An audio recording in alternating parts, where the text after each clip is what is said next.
31 through 33. Let's start in verse 31. It says, "On that very day, some Pharisees came, saying to him, 'Get out and depart from here, for Herod wants to kill you.'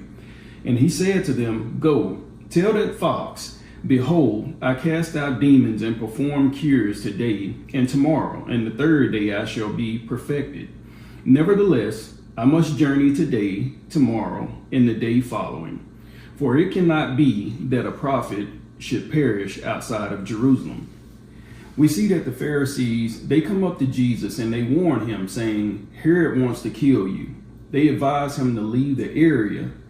On face value, it sounds like it's a good thing. They want to sound like they care for him, but we know that it's actually the opposite. They didn't like Jesus because Jesus was taking their followers, and also he was taking their clout.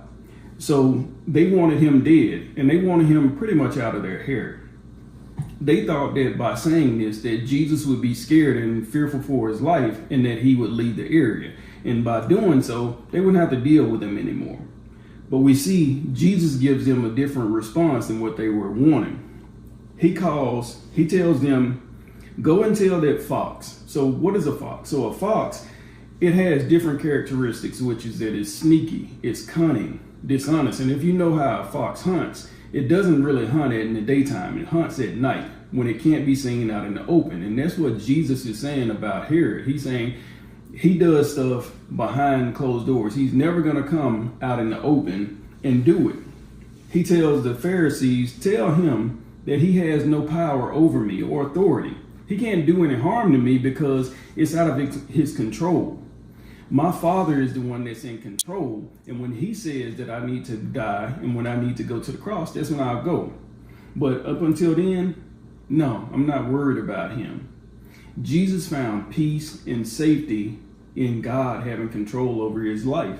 He placed full trust in God's plan. He knew God's plan. And also, he went with obedience in God's plan. Jesus was thinking, I'm on a mission. I will not be deterred. He said, behold, I cast out demons. I'm going to be healing. I'm going to be casting out these demons and sharing the gospel until it's my time to go to the cross. So you can get used to it. Even though they'll reject me, just like they rejected the prophets before in the Old Testament. He said, I'm on a path to the cross in Jerusalem. And I'm thankful that Jesus obeyed that call to the end, because he secured our salvation and also our eternal life. But it comes with a caveat: when we believe in Jesus Christ and what he did on the cross. So it provides us with the example, but also provides us with a challenge. The challenge is to live with the same courage and commitment that Jesus did. Trust in God, even when the cost is high. So I'll leave you with this: remain steadfast. Don't be deterred whenever something comes or whenever someone comes at you like they did Jesus, coming for your life. Trust in God's control. Embrace God's timing. God knows the timing for everything. He knows when we were born and when we will die. Also, I ask you to fulfill the call that's upon your life.